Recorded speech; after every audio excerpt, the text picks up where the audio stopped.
Bonsoir à tous, soyez les bienvenus dans le 18h Info de Télé Nantes. Dans l'actualité ce mercredi en Loire-Atlantique, un jeu de société dont les règles sont la laïcité et l'ensemble des valeurs de la République. Il existe et a été créé à Bellevue, découverte dans quelques instants. Le FC Nantes fait du surplace à domicile après son match nul face à Lyon, 0 partout. Le résumé dans quelques instants. Enfin, vous découvrirez l'exposition des archives départementales Figures de pub. Elle raconte la naissance des icônes des marques ligériennes à la fin du 19e. Enseigner le vivre ensemble grâce à un jeu de société, c'est ce qu'a imaginé l'association Regard, basée dans le quartier Bellevue à Nantes. Ce jeu s'appelle Laïc Cité. Il a été créé par la présidente de l'asso, Aïcha Tarek, et il permet aux joueurs, jeunes et moins jeunes, de libérer leur parole de citoyen.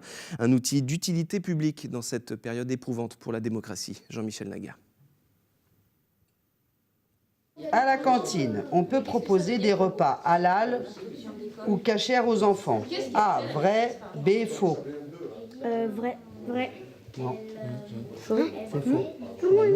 Apprendre la laïcité en s'amusant, il fallait y penser. Aïcha Tarek a même créé un jeu de société pour cela, Laïc Cité, un véritable engagement personnel pour cette militante associative nantaise, très attachée aux valeurs de la République. Après les attentats parisiens, cette nouveauté a forcément une résonance particulière. La laïcité, la citoyenneté, des éléments de pédagogie nécessaires pour les enfants comme pour les adultes. Il y a quelqu'un qui m'a dit il n'y a pas longtemps, ton jeu, c'est pas un jeu comme tous les autres, c'est un jeu qu'on va pouvoir transmettre de génération en génération. Parce que la laïcité, elle existe depuis 1905, elle date pas d'hier. Pour l'instant, le jeu est en test auprès des enfants. C'est le cas ici avec ce centre de loisirs.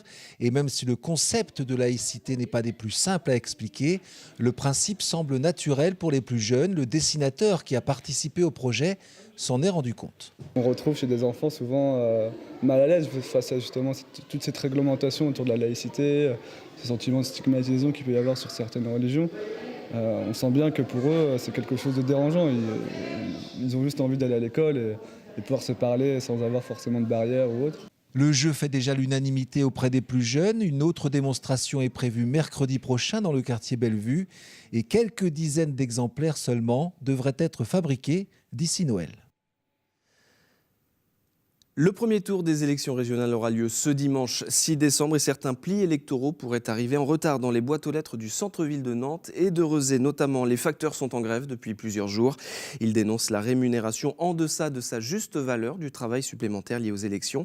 La direction de la Poste affirme de son côté que des avancées ont été faites sur l'accompagnement de la nouvelle organisation et que le dialogue se poursuit avec les syndicats. Le FC Nantes est toujours aussi solide en défense et tout aussi inefficace en attaque. Les Canaries n'ont pu faire mieux qu'un match nul hier soir face à un Olympique lyonnais en convalescence. Score final 0-0. Le résumé de cette soirée est signé Olivier Caillé. 2 matchs à la maison, on prend que 2 fois un point, c'est insuffisant. La semaine n'aura pas été fructueuse pour les Canaries. Comme face à Bastia, samedi, les footballeurs nantais ont de nouveau partagé les points à la Beaujoire, cette fois-ci face à Lyon. Pourtant, malgré cette opportunité lyonnaise, dans les toutes premières secondes de la rencontre, suite à quelques largesses de la défense nantaise, ce sont bien les Canaries qui ont manqué le coche sur les 90 minutes. Tout le monde s'est battu, tout le monde était dans l'esprit, dans ce qu'on a recherché, de jouer dans la profondeur, dans les espaces. Et dans l'ensemble, on a assez bien fait. Comme à la 58e minute de jeu, lorsque Lucado, d'une passe lumineuse, alerte Julie Loki dans le dos de la défense lyonnaise. Le Nantais lobe Gorgelin et marque. Malheureusement, les petits détails font encore une fois toute la différence. Il y a des moments où il faut qu'on se déplace encore mieux parce qu'on se met hors jeu bêtement. Parce qu'il y avait la place, mais malheureusement, on a pêché encore dans la finition. Un mal récurrent ces dernières saisons au FC Nantes. En 16 matchs, les Canaries n'ont marqué que 12 buts et pointent à la 18e place du classement des attaques de Ligue 1. Et les attaquants par Sigthorsson n'ont inscrit qu'un seul but. Il faut aussi qu'on les alimente bien.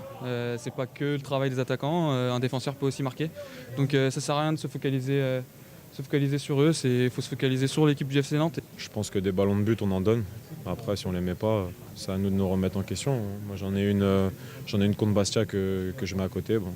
Mais c'est ce genre d'occasion franche quand on est à la surface qu'il faut savoir mettre pour se mettre à l'abri.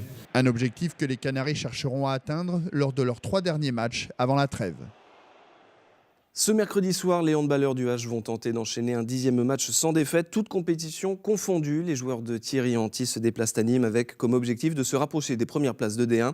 Les Nantais sont actuellement 6e du championnat avec 2 points de retard sur la 3e place. Mais attention aux Nîmois qui, ces 2 dernières saisons, ont systématiquement battu le HBC Nantes dans le Gard. Les musiciens nantais arriveront en force à Rennes pour les Transmusicales. Chaque année, le festival met en lumière des artistes locaux. Et pour cette 37e édition, 3 groupes de Nantes sont donc à l'affiche du festival. Inuit, Kokomo et Laine Parotte. Une première pour les trans qui commence ce mercredi soir. 3 groupes nantais dans le vent.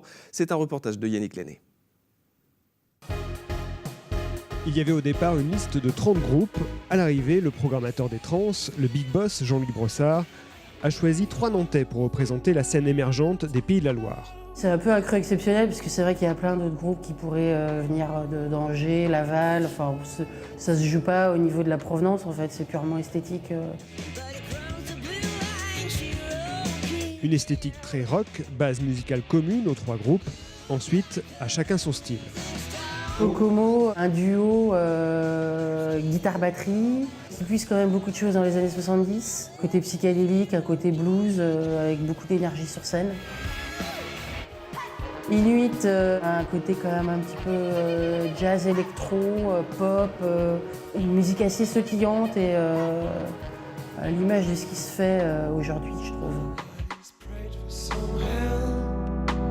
Laine Parotte, un côté un peu crooner, donc un duo clavier-voix, plus dépouillé, peut-être presque le plus original des 3. Les 3 formations vont à Rennes avec le soutien de la région et de Trampolino. Logistique, hébergement, relations presse, tout est pris en charge. Il n'y a plus qu'à jouer. Là-bas, il y a le concert qui est super important. Il y a les gens qui sont là pour le regarder, et notamment beaucoup les professionnels. Et à la clé, s'il y a des dates à venir, j'espère, il peut y avoir une maison de disques et un peu de pression. Et je vous propose à présent de voyager à travers l'histoire de la publicité grâce à une exposition visible aux archives départementales à Nantes. Son nom, Figure de pub. Elle raconte l'avènement des mascottes publicitaires de Loire-Atlantique comme le petit écolier des célèbres biscuits nantais nés à la fin du 19e siècle. C'est un reportage de Benoît Balti.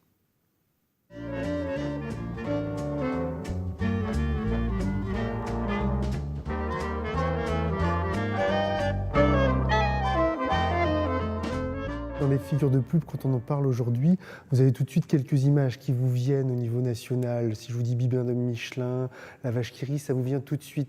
À l'époque, quand la publicité naît, on a besoin de créer de l'empathie, on a besoin de créer de la sympathie. Et donc, on va souvent s'incarner à travers une figure ou des figures de pub qu'on imagine forcément positives et sympathiques.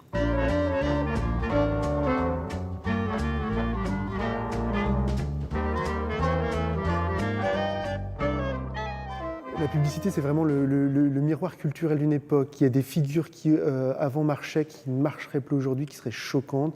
Souvent, les images liées à l'exotisme, à l'ailleurs, sont des vrais clichés. L'image, souvent, des Noirs, le boy, l'antillaise, sont souvent des clichés très malheureux qu'aujourd'hui, il serait impensable de remontrer telles quelles. Et à contrario, les images de l'innocence de l'enfance ou de la femme positive, élégante, féminine, sont forcément des images qui perdurent et qui fonctionnent toujours.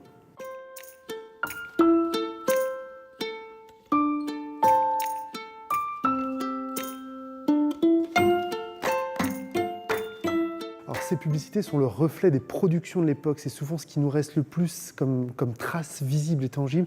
C'est les publicités à travers des affiches ou des cartons.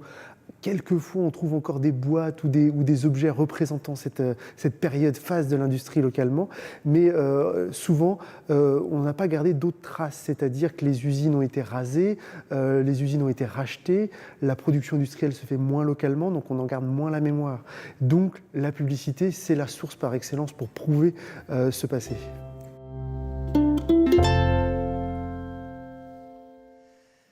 Et cette expo est gratuite et elle est à voir jusqu'au 26 mars 2016. Et un dernier mot de la TAN qui propose des tarifs réduits pendant tous les week-ends de décembre, chaque samedi et dimanche pour les porteurs de la carte Libertane. La validation coûtera 1 € contre 1,45 € en temps normal. Autre promotion sur le ticket 24 heures, il sera valable pour 2. Et c'est la fin de cette édition. Merci beaucoup de l'avoir suivi. Très belle soirée sur notre chaîne et à demain.